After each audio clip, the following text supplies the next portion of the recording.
So, motion to compel discovery, very important. Mike's helping us on one of these cases right now where opposing lawyers are not giving us the documents we need.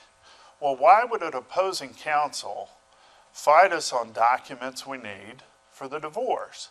Because they're hoping to jam us up on a scheduling order and require a report by a certain date that we can't issue because we don't have the documents.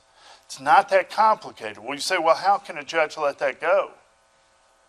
Well, how many years has that judge been on the bench? And before the judge went on the bench, how many high asset, high conflict cases did they handle?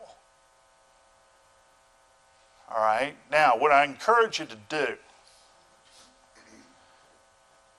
is if you got a friend that's an experienced forensic accountant, buy them a big, tall bottle of Jack Daniels.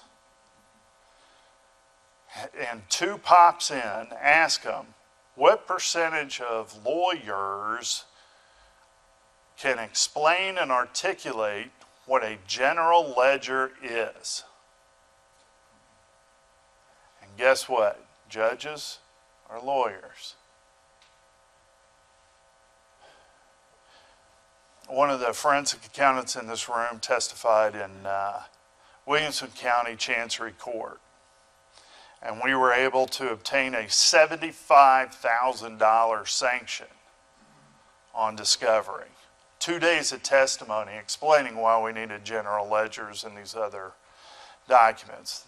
The chancellor that awarded that $75,000 fee had spent his entire career as a prosecutor.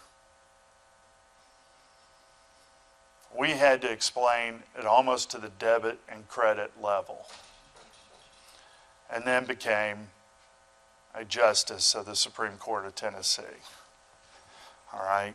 Sometimes the explanation of general ledger may make or break your case. So how do you prepare for that? By attending conferences, building your resume, and having the gravitas to be in the courtroom and say, Your Honor, we go to seminars, we do these things, and general ledger is a core document. Okay? Says who?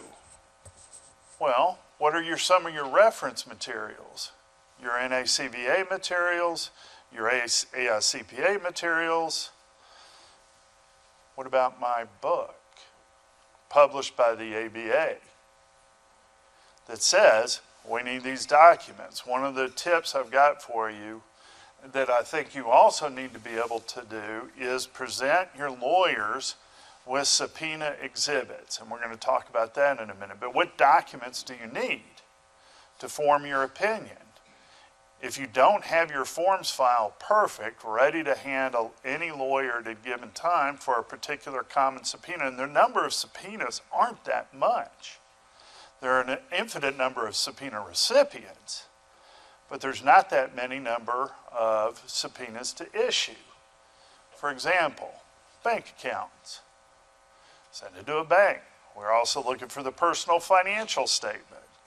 99% of everybody that has filled out a financial statement for a loan application, whether it be as a credit facility for the business or for a mortgage, that went to their bank.